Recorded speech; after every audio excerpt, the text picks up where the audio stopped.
বাংলাদেশের জনগণ বলে না জামাতের নেতাকর্মীরা মামলাবাজ। আল্লাহ তাআলা আমাদেরকে সুযোগ দিলে, সামর্থ্য দিলে সকলের জন্য সমান ন্যায় বিচার নিশ্চিত করা হবে ইনশাআল্লাহ। 56,000 বর্গমাইলের বাংলাদেশে কোথাও বাংলাদেশের জনগণ বলে না জামাতের নেতাকর্মীরা চাঁদাবাজ। বাংলাদেশের জনগণ বলে না জামাতের নেতাকর্মীরা মামলাবাজ।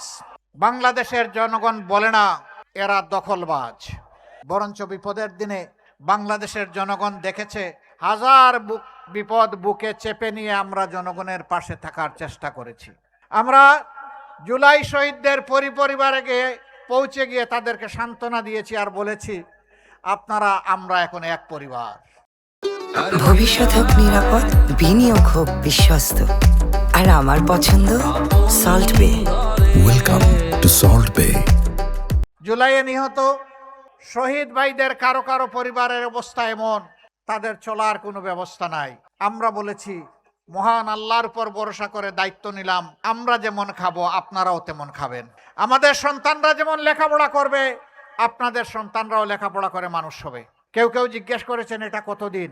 আমরা বলেছি সর্বকনিষ্ঠ সন্তানটি 25 বছর বয়স না হওয়া পর্যন্ত আমরা আপনাদের সাথে আছি।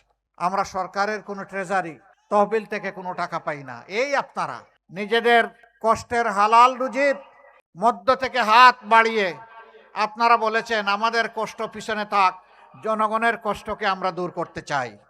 15.5 বছর আমাদের উপর কি তাণ্ডব চালানো হয়েছে আপনারা জানেন। এক এক করে 11 জন শীর্ষ নেতাকে খুন করা হয়েছে। আল্লাহ তাদেরকে শহীদ হিসাবে কবুল করুন। একমাত্র ব্যক্তি যাকে আমরা ফেরত পেয়েছি আমাদের ভাই, আমাদের নেতা জনাব এটিএম আজহারুল ইসলাম। আর সবাইকে খুন করা হয়েছে। কাকে দেওয়া হয়েছে ফাঁসি, আর কাউকে জেলের ভিতরে মৃত্যুর দিকে ঠেলে দেওয়া হয়েছে। 1000-এর ঊর্ধ্বে সহকর্মীকে খুন করা হয়েছে, তাদেরকে বিচারের মুখ দেখতে দেওয়া হয়নি। 700-র মতো সহকর্মীকে গুম করা হয়েছে, তাদের 8 জন এখনো ফিরে আসেনি। আমাদের অফিসগুলো সব একদম শাটডাউন করে ফেলা হয়েছিল। 13.5 বছর 1 মিনিটের জন্য আমরা অফিসে ঢুকতে পারি নাই। আমাদের নিবন্ধন কেড়ে নেওয়া হয়েছে, আমাদের প্রতীক ছিনতাই করা হয়েছে, আমাদের দলকে নিষিদ্ধ করা হয়েছে, আমাদের নেতৃবৃন্দের বাড়িঘরকে বুলডোজার দিয়ে ভেঙে গুঁড়া করে দেওয়া হয়েছে। সব কষ্ট বুকে চেপে আমাদের তরুণদের নেতৃত্বে যখন আগস্টের বিপ্লব সম্পন্ন হলো আমরা তখন সেজদায় পড়ে গেলাম। ও আল্লাহ, তুমি না বলেছ ফাসাব্বিহ বিহামদি রাব্বিকা ওয়াস্তাগফির। আমরা তোমার প্রশংসা করছি। হে আল্লাহ, আমরা তোমার পবিত্রতা ঘোষণা করছি আর নিজেদের দুর্বলতা ত্রুটি বিচ্যুতির জন্য তোমার কাছে ক্ষমা প্রার্থনা করছি। সেদিন আমরা চোখের পানি ফেলতে ফেলতে বিধ্বস্ত কেন্দ্রীয় অফিসে ঢুকে আমরা এই কাজ করেছিলাম। সারা দেশের সহকর্মীদেরকে বলেছিলাম পড়ো পড়ো, প্রভুর দরবারে সেজদায় পড়ো। প্রিয় পাবনাবাসী, আমরা বলেছিলাম যারা আমাদের সর্বনাশ করেছে মহান আল্লাহ তুমি সাক্ষী থাকো, আমরা তাদের কারো উপর প্রতিশোধ নেব না।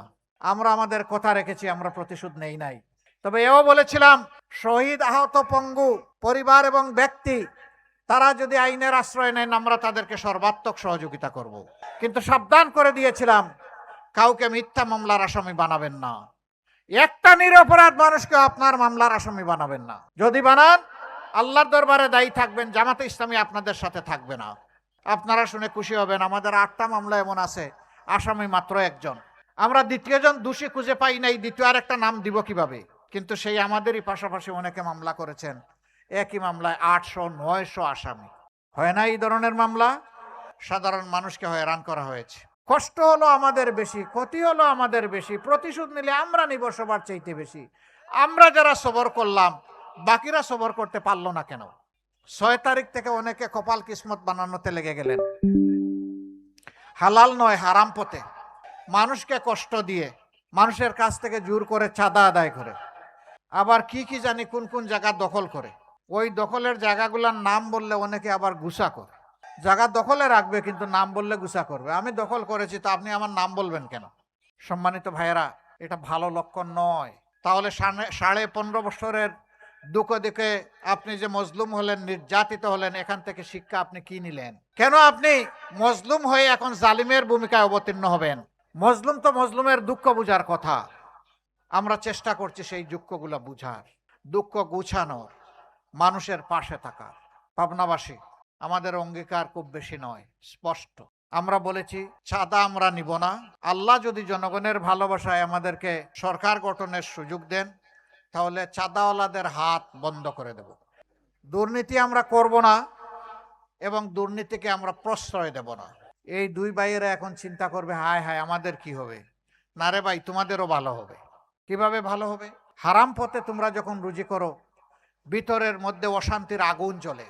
আমরা তোমাদেরকেও শান্তি দিতে চাই, আমরা 18 কোটি মানুষেরও শান্তি চাই। এই জন্য তোমাদের হাতেও হালাল রুজির কাজ আমরা তুলে দেব ইনশাআল্লাহ। ভালোবেসে আদর করে দরদের সাথে এই কাজ করব। তোমরাও বেঁচে যাবা, আমাদের মজলুম জাতিটাও বেঁচে যাবে। সেদিন তোমরা সম্মানের সাথে 10 জনের মতো বসবাস করবা, আনন্দের সাথে থাকবা, মাথা উঁচু করে চলবা। কেউ তোমাদেরকে ওরকম কোনো অভিধায় অভিযুক্ত করবে না। আমরা বলেছি সমাজে ন্যায় বিচার কায়েম করা আমাদের অঙ্গীকার। অঙ্গীকার এই কারণে আজকে এখানে দাঁড়িয়ে যে কথা বলতে পারছি, আর আপনারা যে এখানে এসেছেন, যাদের ত্যাগের কারণে এসেছি, তাদের স্লোগান ছিল উই ওয়ান্ট জাস্টিস। আমরা সারা সমাজে সর্বত্র ন্যায় বিচার চাই। আমরা শহীদদের সেই বোঝা কাঁধে করে ফেরি করছি। আল্লাহ তাআলা আমাদেরকে সুযোগ দিলে, সামর্থ্য দিলে সকলের জন্য সমান ন্যায় বিচার নিশ্চিত করা হবে ইনশাআল্লাহ।